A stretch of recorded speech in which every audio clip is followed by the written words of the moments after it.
Hay un número que nadie en el cártel de Sinaloa se atrevía a pronunciar en voz alta. No porque fuera un secreto de Estado, no porque existiera alguna orden explícita de silenciarlo, sino porque pronunciarlo en voz alta hacía que la realidad de lo que había ocurrido se volviera demasiado concreta, demasiado irreversible, demasiado humillante para una organización que se consideraba a sí misma invencible. Se habla de $800 millones. Otros dicen que fueron más. Algunos de los hombres que estuvieron más cerca de Ismael Zambada García, el hombre al que el mundo conoce como el Mayo, aseguran que la cifra real nunca fue registrada en ningún papel, nunca fue mencionada en ninguna reunión, y que el propio Mayo, en algún momento de su vida, dejó de intentar recordarla. No porque hubiera perdido la memoria, sino porque recordar ese número significaba admitir algo que ningún señor del narco en la historia de México había tenido que admitir jamás. Que había enterrado una fortuna tan grande, en tantos lugares distintos, bajo tantas capas de secreto y paranoia, que ni él mismo sabía ya dónde estaba todo. Esta no es la historia de un robo. No es la historia de una traición, aunque la traición también aparece aquí, como aparece en todas las historias que valen la pena dentro del mundo del narcotráfico. Esta es la historia de algo más extraño, más perturbador y en cierta manera más humano.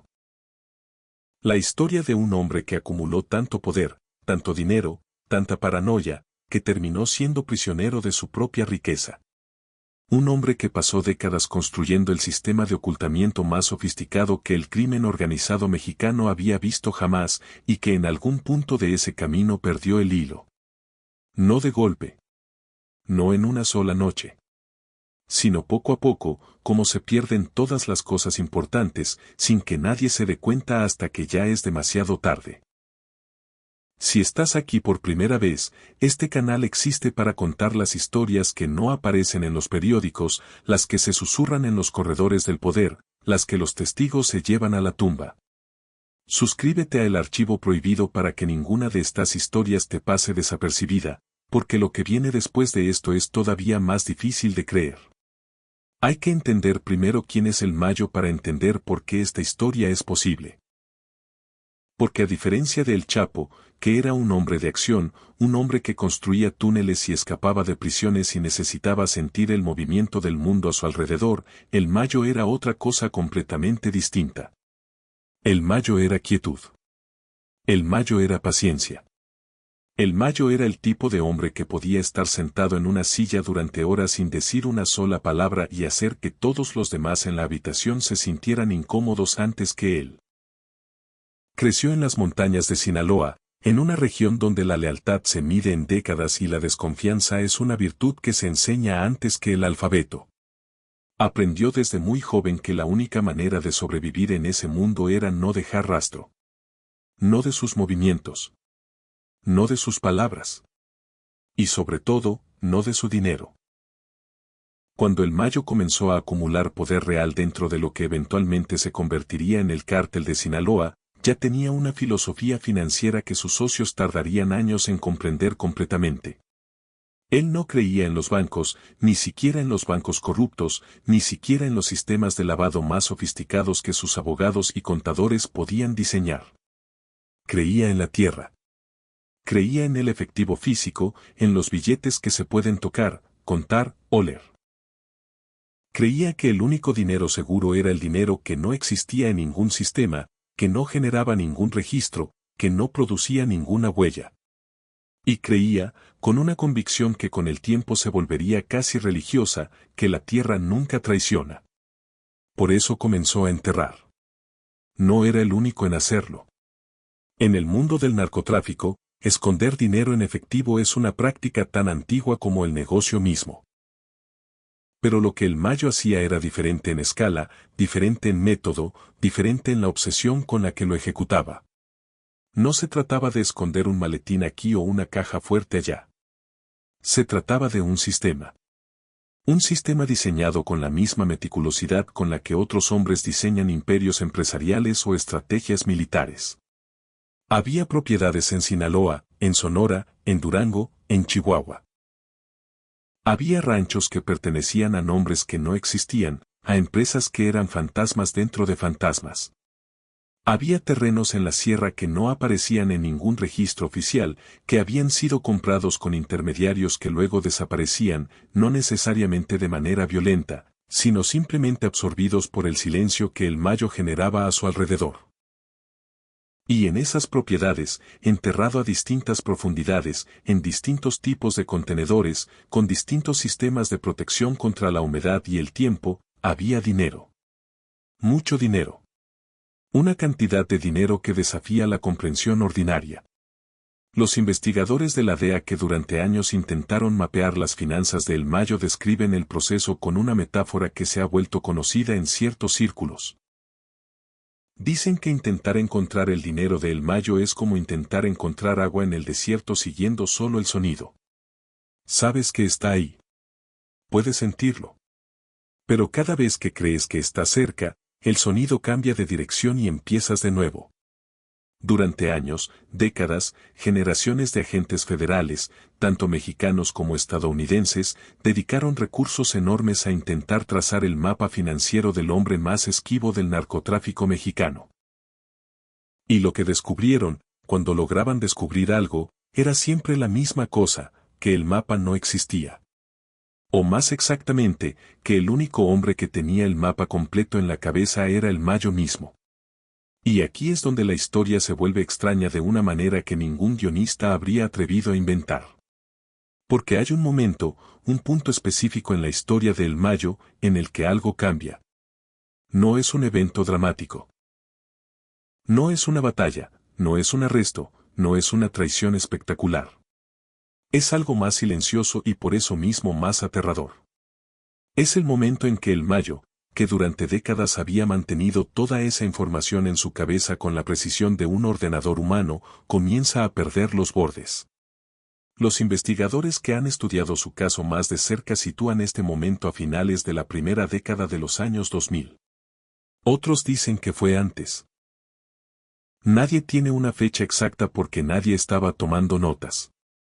Pero hay testimonios, declaraciones de colaboradores, de hombres que estuvieron cerca de él en esos años, que describen cambios sutiles en su comportamiento. Momentos en que el Mayo daba instrucciones contradictorias sobre propiedades que había mencionado antes de manera diferente. Momentos en que enviaba a alguien a recuperar algo de un lugar, y ese algo no estaba ahí, y en lugar de enojarse, el Mayo simplemente fruncía el ceño y decía que debía haber sido en otro rancho. Otro rancho. Siempre había otro rancho. El sistema que había diseñado con tanta brillantez era ahora demasiado grande para una sola memoria humana. Y el Mayo, que nunca había confiado en nadie lo suficiente como para compartir los detalles completos de ese sistema, se encontraba en una situación que no tenía precedente en la historia del crimen organizado mexicano. Era el único custodio de un mapa que se estaba borrando. Pero hay algo más. Algo que los registros oficiales no mencionan y que solo circula en las conversaciones que se tienen muy tarde en la noche, en los lugares donde los hombres que saben cosas se juntan a hablar de lo que no pueden decir en otro contexto. Y es esto, el Mayo no perdió el mapa solo por el paso del tiempo, solo por la acumulación de propiedades y escondites que superó su capacidad de recordar. Hubo algo más que aceleró ese proceso. Hubo una noche, en algún lugar de la Sierra de Sinaloa, que algunos llaman la Noche del Gran Movimiento, en la que el Mayo tomó una decisión que cambiaría la geografía de su fortuna para siempre. Hay versiones distintas de lo que ocurrió esa noche. Algunas hablan de una amenaza de infiltración, de información que había llegado sobre un operativo federal que tenía coordenadas demasiado precisas de demasiadas propiedades. Otras versiones hablan de algo interno, de una desconfianza repentina hacia personas de su propio círculo que habían estado presentes en demasiadas conversaciones. Hay una tercera versión, la más oscura, que dice que esa noche el Mayo no estaba respondiendo a una amenaza externa ni interna, sino a algo que había soñado. Que era un hombre lo suficientemente supersticioso como para mover una fortuna entera basándose en lo que veía mientras dormía. Lo que todas las versiones tienen en común es el resultado, en el curso de pocas semanas, El Mayo ordenó el movimiento de cantidades enormes de efectivo de lugares que habían sido seguros durante años hacia nuevas ubicaciones. El problema fue que ese movimiento se hizo con una velocidad que el sistema no podía absorber sin perder información. Las personas que participaron en ese proceso no tenían el mapa completo, porque nunca nadie tenía el mapa completo excepto el Mayo. Cada hombre sabía solo lo que necesitaba saber para hacer su parte. Y cuando el movimiento terminó y todo volvió a la quietud, hubo propiedades a las que nadie volvió a ir. Lugares que quedaron marcados en la memoria de El Mayo con una claridad que con el tiempo se fue volviendo borrosa, hasta que lo que había sido una certeza se convirtió en una duda, y la duda se convirtió en un silencio.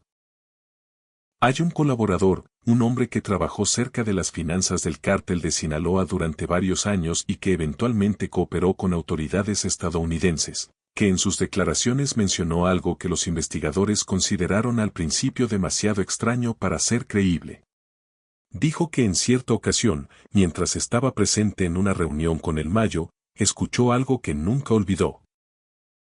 Dijo que El Mayo, en un momento de lo que parecía ser una distracción momentánea, miró hacia la ventana y dijo en voz baja, casi para sí mismo, hay plata que ya no recuerdo. No lo dijo con angustia. No lo dijo con arrepentimiento. Lo dijo con la misma neutralidad con que se habla del clima o de una cosecha perdida. Como si fuera simplemente un hecho de la vida, uno más de los muchos hechos que se acumulan en décadas de operar en las sombras. Hay plata que ya no recuerdo. El colaborador dijo que nadie en esa habitación respondió a ese comentario. Nadie hizo preguntas. Nadie pidió aclaraciones. Porque en ese mundo, preguntar por el dinero de El Mayo era una forma de decir que uno estaba pensando demasiado en el dinero de El Mayo, y eso nunca terminaba bien. Lo que sí se sabe, lo que ha emergido de múltiples fuentes a lo largo de los años, es que hubo al menos 3 propiedades significativas en las que se realizaron operativos de búsqueda posteriores, después de que cierta información llegó a manos de agencias federales, y en las que lo que se encontró fue evidencia de que algo había estado ahí, rastros de modificaciones en la tierra, estructuras de contención que habían sido diseñadas para proteger materiales del tipo que se protege cuando se almacena efectivo durante periodos largos, pero que ya no contenían nada. El dinero había sido movido. O nunca había llegado. O había llegado y luego alguien más lo había encontrado antes. Esa última posibilidad es la que más ha circulado en los círculos donde estas conversaciones ocurren. La posibilidad de que parte del dinero de El Mayo haya sido encontrado y tomado por personas que no eran El Mayo. Que en el proceso de todos esos movimientos, de toda esa redistribución acelerada de una fortuna que no existía en ningún papel, haya habido filtraciones. No del tipo que produce investigaciones formales o arrestos. Del tipo que produce silencio. Del tipo en que alguien sabe algo que no debería saber, toma lo que puede tomar, y luego se convierte en una de esas personas que simplemente desaparecen del radar sin hacer ruido, sin generar escándalos, sin dejar rastro. En el cártel de Sinaloa, a ese proceso se le tiene un nombre que se usa en voz baja. Se llama cobrar la sombra. Significa tomar algo que nadie puede reclamar porque nadie puede admitir que lo tenía. Es el tipo de robo perfecto, el robo de lo que no existe. Y aquí es donde la historia toca a El Chapo de una manera que muy poca gente ha analizado con la atención que merece. Porque la relación financiera entre El Chapo y El Mayo no era la relación que la narrativa pública suele describir. No era simplemente una sociedad entre dos hombres igualmente poderosos que dividían ganancias de manera más o menos equitativa. Era algo más complicado, más asimétrico, más tenso de lo que cualquiera de los dos habría admitido en público. El Chapo generaba. El Chapo era el motor operativo, el hombre que construía las rutas, que administraba los corredores, que negociaba con los cárteles colombianos cuando todavía había algo que negociar directamente con ellos. Pero El Mayo custodiaba. El Mayo era el archivo. El Mayo era el sistema nervioso financiero que convertía el flujo de efectivo en algo que podía sobrevivir décadas sin ser tocado. El problema con esa división de funciones era que creaba una asimetría de información que con el tiempo se volvió una fuente de fricción. El Chapo sabía que había dinero. Sabía que había mucho dinero. Pero no sabía exactamente dónde estaba, cuánto había, ni cómo estaba distribuido. Esa información vivía exclusivamente en la cabeza de El Mayo. Y El Mayo, que había construido toda su supervivencia sobre el principio de que nadie debe saber lo que no necesita saber, no tenía ninguna intención de compartirla. Hay personas que estuvieron cerca de ambos hombres durante los años de mayor tensión entre ellos que describen conversaciones en las que el Chapo preguntaba, de maneras indirectas, de maneras que preservaban la formalidad de la relación entre dos hombres que necesitaban seguir trabajando juntos, sobre el estado de ciertas inversiones, de ciertos activos, de ciertos fondos que teóricamente eran compartidos. Y que el Mayo respondía con la misma neutralidad que caracterizaba todo lo que hacía, ofreciendo suficiente información para que la conversación pudiera terminar, pero nunca más de eso. Nunca el número completo. Nunca la ubicación exacta. Nunca el mapa. Cuando el Chapo fue arrestado definitivamente en 2016 y luego extraditado a Estados Unidos, hubo en el interior del cártel de Sinaloa una conversación que nadie tuvo en voz alta pero que todos tuvieron en silencio. ¿Qué pasaba ahora con los fondos compartidos? ¿Qué pasaba con los activos que en teoría pertenecían a una estructura que incluía a El Chapo pero que en la práctica eran administrados exclusivamente por El Mayo? Los hijos de El Chapo, los que el mundo conoce ahora como los Chapitos, tenían opiniones sobre esa pregunta. Opiniones que expresaron de maneras que no eran exactamente sutiles. Pero El Mayo tenía una ventaja que ninguna cantidad de presión o de violencia podía superar. Él era el único que sabía dónde estaba el dinero. O creía ser el único. O creía saber dónde estaba. Porque para ese momento, como ya hemos visto, el mapa que existía en su cabeza tenía partes que se habían vuelto borrosas, zonas de incertidumbre que no podía admitir frente a nadie sin comprometer su posición, sin revelar una vulnerabilidad que en ese mundo equivale a una invitación. La tensión entre El Mayo y los Chapitos que eventualmente se convertiría en algo que ya no podía llamarse alianza tiene raíces en muchos lugares, en diferencias de estilo, en conflictos de territorio, en visiones distintas sobre cómo operar en la era post-Chapo. Pero hay personas que conocen ese mundo y que insisten en que una de las raíces más profundas de esa fractura, una que nunca se menciona en los análisis convencionales, era precisamente esta. El dinero que nadie podía ubicar, los activos que pertenecían a todos en teoría y a nadie en la práctica, la fortuna enterrada que se había convertido en una pregunta sin respuesta que flotaba sobre todas las conversaciones como un fantasma. Los Chapitos querían cuentas. El Mayo no podía darlas, no completamente, no sin revelar que el sistema que había construido con tanto orgullo tenía grietas que ni él mismo entendía del todo.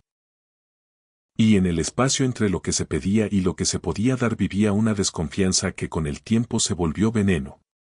Hay una historia, o más bien una versión de una historia, que circula entre personas que siguen de cerca los movimientos financieros del crimen organizado en México. Una historia que nadie puede verificar completamente pero que demasiadas personas mencionan de manera independiente como para descartarla sin más. La historia dice que en algún momento, en algún lugar de Sinaloa, hubo un intento de recuperación. Un operativo interno, ordenado por El Mayo o por personas cercanas a él, cuyo objetivo era localizar y consolidar activos que habían quedado dispersos durante años de movimientos y redistribuciones. Un esfuerzo de reconstruir el mapa desde cero, de enviar equipos discretos a propiedades que habían quedado fuera del radar, de verificar lo que quedaba y lo que había desaparecido. Lo que ese operativo encontró, según las personas que hablan de él, fue una mezcla perturbadora. Algunos lugares tenían exactamente lo que se esperaba que tuvieran. Otros tenían menos. Otros tenían nada.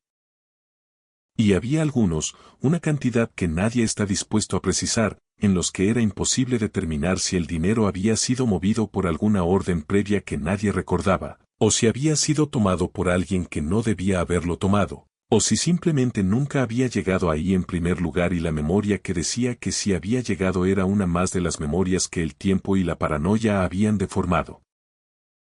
El resultado de ese operativo, según esta historia, no fue una claridad sino una confusión mayor. Porque intentar reconstruir un mapa financiero que nunca existió en papel, basándose en las memorias de un hombre que tiene razones para no revelar todo lo que recuerda y que además ya no recuerda todo lo que recuerda, es un ejercicio que no termina en respuestas sino en preguntas nuevas. Y las preguntas nuevas, en ese mundo, son más peligrosas que las viejas.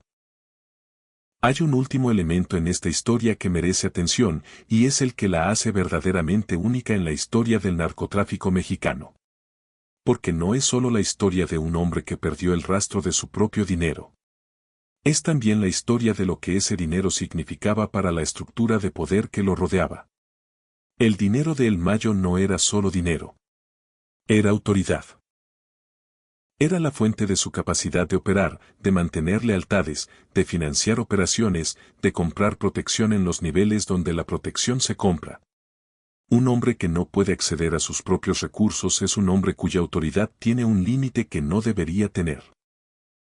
Y en una organización donde el poder se mide constantemente, donde cada debilidad es observada y anotada por los que aspiran a ocupar el espacio de los que tienen debilidades, esa limitación tenía consecuencias que iban mucho más allá de las financieras.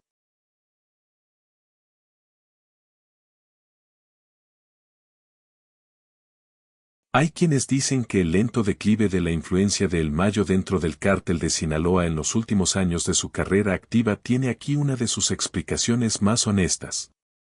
No en la edad, no en el desgaste, no en la presión de las autoridades, sino en que el hombre que había construido su poder sobre el control exclusivo de una fortuna enorme llegó al punto en que ese control era más una ilusión que una realidad. Y cuando la ilusión del control se quiebra, lo que queda es solo el eco de lo que fue. Hay algo más que quedó sin respuesta incluso después de que El Mayo fue detenido en julio de 2024 en una operación que sorprendió a todos los que creían que ese hombre nunca sería capturado. Algo que los investigadores que tomaron su caso esperaban que la detención y el posible proceso de cooperación resolverían. ¿Y es esto? ¿Existe alguien, en algún lugar, que tenga el mapa completo? ¿Existe algún documento, algún registro, algún sistema de información que El Mayo mantuvo fuera de su propia cabeza y que sobrevive en algún lugar donde no ha sido encontrado todavía? Algunos investigadores creen que sí. Creen que un hombre tan meticuloso, tan consciente de su propia mortalidad, tan consciente de los riesgos de ser el único custodio de información tan valiosa, debe haber creado en algún momento algún tipo de respaldo. No en papel, no en ningún sistema digital que pudiera ser interceptado, sino en la forma en que las personas de ese mundo guardan las cosas más importantes, confiadas a una persona específica, en un lugar específico, con instrucciones específicas sobre cuándo y cómo usarlas. Si esa persona existe, nadie la conoce. Si ese respaldo existe, nadie lo ha encontrado. Y si contiene lo que algunos creen que contiene, entonces hay en algún lugar de México, enterrada bajo capas de tierra y silencio y décadas de paranoia cuidadosamente cultivada, una información que vale más que el dinero mismo. Porque el dinero, eventualmente, se gasta o se pierde o se devalúa. Pero el mapa de dónde está ese dinero, eso no tiene precio. Lo que le pasó a El Mayo es en cierta manera la historia más antigua del mundo, contada con los materiales del siglo XX en la tierra de los cárteles. Es la historia de alguien que construyó una muralla tan alta para proteger lo que tenía que terminó sin poder ver por encima de ella. Que creó un sistema tan perfecto para no ser encontrado que terminó sin poder encontrar nada él mismo. Que confió tan poco en todos que terminó siendo el único dueño de una información que era demasiado grande para una sola memoria. Y en algún lugar de Sinaloa, en Sonora, en la Sierra de Durango, en terrenos que no aparecen en ningún registro, bajo tierra que no ha sido tocada en años o en décadas, hay dinero que espera. No sabe qué espera. No sabe que el hombre que lo puso ahí ya no está libre. No sabe que las personas que podrían buscarlo no saben exactamente dónde buscar. No sabe nada, porque el dinero no sabe nada. Pero está ahí. O eso dicen los que dicen saber. Y la pregunta que nadie ha podido responder todavía, La pregunta que queda flotando sobre toda esta historia como la única cosa honesta que se puede decir al final, es si alguna vez alguien lo va a encontrar. O si va a quedarse ahí, bajo tierra, en el silencio que el Mayo pasó toda su vida construyendo, esperando una instrucción que ya no va a llegar. Eso es lo que se sabe. Eso es lo que se susurra. Y hay una parte de esta historia que todavía está enterrada, igual que el dinero, en lugares que nadie puede señalar en un mapa. Si sabes algo que el archivo no sabe, los comentarios están abajo.